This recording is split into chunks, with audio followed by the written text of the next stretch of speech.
élu légitime de la population. Je suis content aujourd'hui que le ministre soit devant nous avec maintenant les documents au grand complet. Et grand d'accord et ma joie puisqu'il vient de jurer devant l'Assemblée nationale, la main sur la poitrine, que dans 2 semaines, il va commencer à produire le permis biométrique. Donc dans 2 semaines, je serai la première personne à lui poser la question, où sont les permis biométriques? Excellence, monsieur le Président, j'avais 20 questions à poser au ministre. 20 Les amis m'ont ramassé avec 10 questions. Il me reste 10 questions que je vais parcourir rapidement. Première question. Les agents de votre ministère sont dans une situation de précarité. Presque dans toutes les provinces, monsieur le ministre. Ils sont non mécanisés, sans matricule, surtout l'instabilité administrative des chefs de service des Transcoms, où la mise à place sentimentale dans votre chef, n'est-ce pas, fait que votre administration ne respire pas bien. Quelle est la politique du ministère dans la sécurisation administrative et la stabilité administrative des agents et cadres de l'administration de votre ministère? 2. En Ituri, les documents comme les imprimés de valeurs sont fabriqués en Ouganda, comme c'est tout près que Kinshasa. Et surtout que Kinshasa n'en voit rien, presque rien. Et dans l'administration de Transcom à Ituri, il y a la corruption à grande échelle. Ces documents sont vendus à catimini, à telle enseigne qu'il y a coulage des recettes. Coulage des recettes à haute échelle. Alors, comment les ministres comptent lutter contre ces phénomènes dans son ministère? En Ituri, il n'y a pas de régie de voies lacustres. Au moment où l'Ituri a le lac Albert. Pourquoi cela? 3e question. Elle a été déjà posée par les collègues, mais moi je vais la poser autrement. Cette province ont bénéficié des bus, sont les premiers bénéficiaires des bus sur 26 provinces de la République. Vous remarquerez avec moi que toutes les 4 provinces issues de démembrement de 2 Kasaï sont bénéficiaires. Je ne suis pas contre les collègues de Kasaï, mais c'était constat. C'était constant. Pourquoi cela et quels en sont les critères? 4e question. Président, protégez-moi. Ce monsieur, il va m'écraser. Il est trop... Ils ont eu même la guerre. Merci, merci. 4e question. 4e question. Monsieur le ministre, vous n'êtes pas mon collègue. Hein? Vous n'êtes pas mon collègue. Il ne faut pas poser à moi. 4e question. Je termine dans 2-3 minutes. Aujourd'hui, le plan de lutte contre les embouteillages élaboré par le ministre des Transports souffre dans sa mise en œuvre faute de mise à disposition des fonds requis. Quel est le but ou la finalité de la taxe de stationnement que les véhicules commis au transport en commun payent? Le bus Toyota ISP 1500 francs par jour. Nos petites voitures Toyota ISTP 1000 francs par jour. Les Toyota Cater payent 2500 francs par jour. Et les motos payent 1000 francs par jour. À quoi c'est cet argent-là? Ça pouvait réglementer ça. 5e question.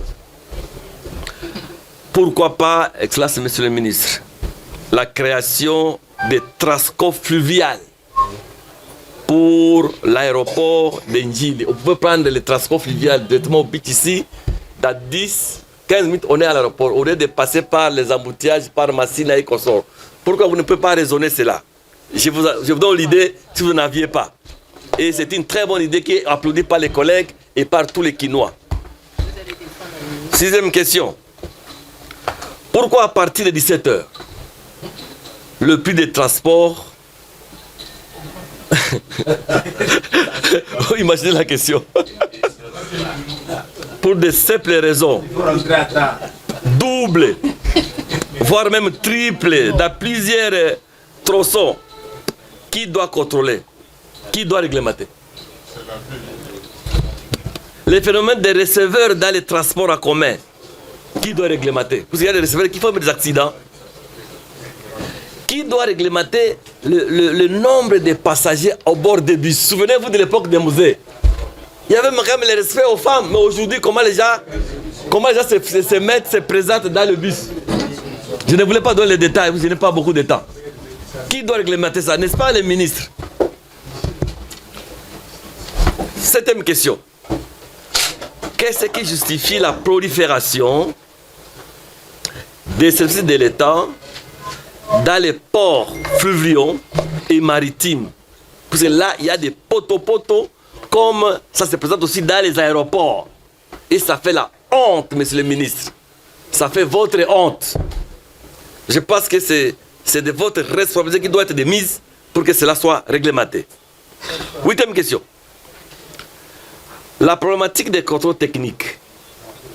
Qu'est-ce qui explique le fait que le véhicule fortement amorti puisse encore circuler? Par quel mécanisme ces véhicules survivent après les contrôles techniques? Comment comprendre ça, monsieur le ministre? Comment comprendre ça? Ces véhicules traversent, gagnent et réussissent lors de votre contrôle technique. Comment? Plus que dans la ville. La voici me dérange. Elle risque de me faire perdre. La dernière question. Pour la gestion des entreprises et établissements publics sous tutelle, sous votre tutelle, monsieur le ministre, qu'avez-vous fait? Avant de nous retourner la question, si la question vous est posée, c'est pour que vous puissiez répondre à l'Assemblée nationale. Mais vous retournez les questions à l'Assemblée nationale, n'est-ce pas les subordinations? Voilà. Et voilà. La question lui est posée, mais il nous retourne la question. Chers collègues, je ne sais pas si vous m'avez bien compris là-bas. Nous avons évité les ministres, on lui a posé un certain nombre de questions, mais il se tape ce courage de retourner quelques questions à l'Auguste Assemblée nationale. C'est vraiment atypique. Non, c'est l'Assemblée ici. C'est à l'Assemblée qu'on a toute la question. N'est-ce pas les soumissions dont les collègues ont fait mention dans la motion à l'Assemblée nationale là-bas? Non, la dernière question. Hein. La dernière question. Président, protégez-moi, non? Ma collègue me menace. Je termine. Hein. Quid de l'indemnisation des habitats qui doivent être expropriés en Ituri pour cause de l'allongement de l'aéroport de Murondo à Bunia. Donc, la population doit être expropriée puisque la population occupe l'espace où on doit prolonger l'aéroport. Où en sommes-nous avec l'indemnisation de cette population en Ituri tout au long, n'est-ce pas, de l'espace qui doit occuper l'aéroport de Murondo de l'Ituri? Merci. Donc, non, 6 préoccupations qui ont été soulevées par l'honorable. Premièrement, il y a le plaidoyer sur la situation administrative des agents et cadres du ministère en Ituri. Cette situation est quasi générale dans l'administration publique et est en examen avec l'implication du ministère de la fonction publique. Deuxième préoccupation, pourquoi tolère-t-on que les imprimés en Ituri, les imprimés de valeur en Ituri, soient produits en Ouganda? Merci pour cette alerte qui sera examinée avec la DGRAD. Il vous souviendra que c'est la DGRAD qui produit, qui est chargée de produire les imprimés de valeur.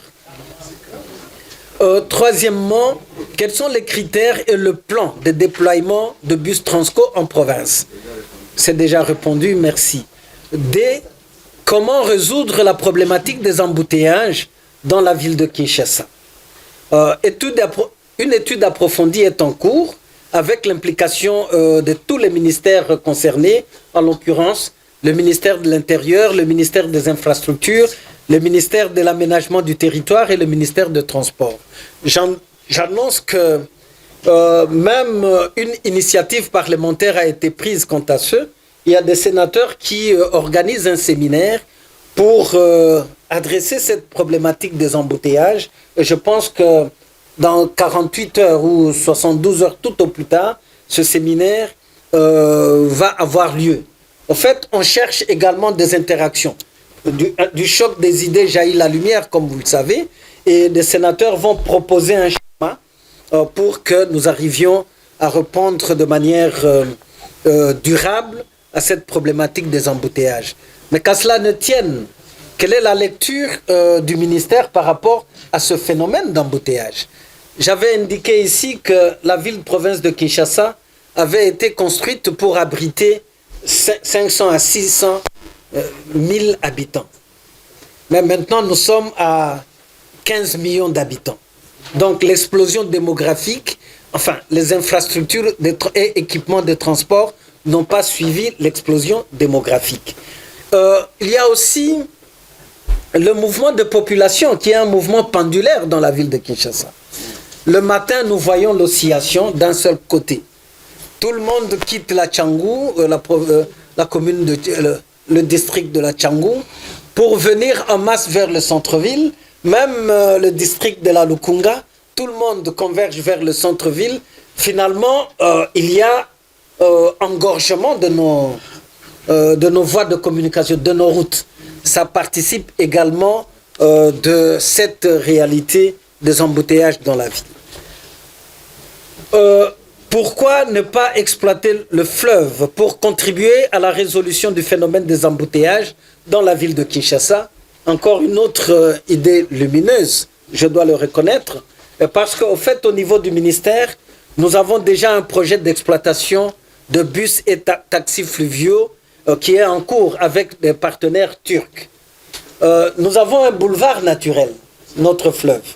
Lorsque nous prenons l'exemple de Kinshasa, il y a moyen d'implanter ce moyen de transport, permettez-moi la tautologie, entre Kinshasa jusqu'à Maluku, en ayant des embarcations qui seront construites à mi-parcours. Donc, dans chaque niveau de ce parcours, ça peut également nous aider à réduire ce phénomène des embouteillages et aussi à moderniser le transport en commun.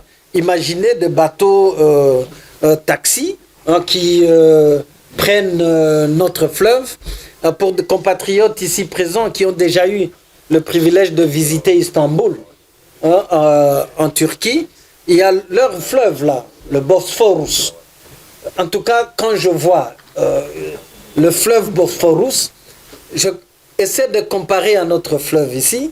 Nous avons beaucoup plus d'atouts, mais vous voyez ce fleuve-là très fréquenté. Il y a des taxis, de bus fluviaux qui parcourent et ça donne même la beauté de la ville, en plus du problème de contribuer à la résolution du problème de déplacement de personnes de nos populations.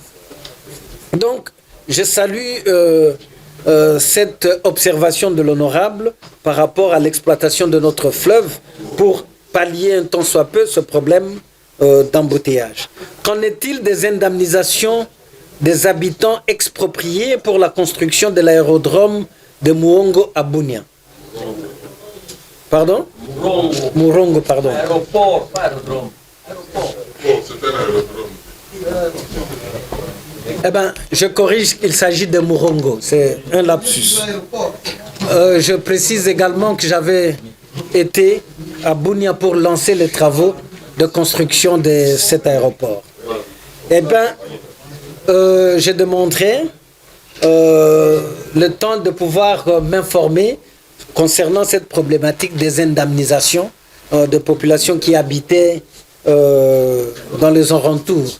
Mais est-il aussi qu'il y a toujours eu une certaine invasion de certaines populations dans l'espace de la RVA? Donc s'il s'agit de cela, en tout cas, je crois que l'autorité compétente va se charger de leur déguerpissement. Nous venons de finir, comme vous le savez bien, avec l'audition du ministre des Transports. rapport à l'audition au niveau de notre commission du Parlement, à l'issue des réponses fournies par le ministre pour rencontrer les préoccupations soulevées par les honorables députés que nous sommes, faut-il vous dire que nous n'avons pas été satisfaits.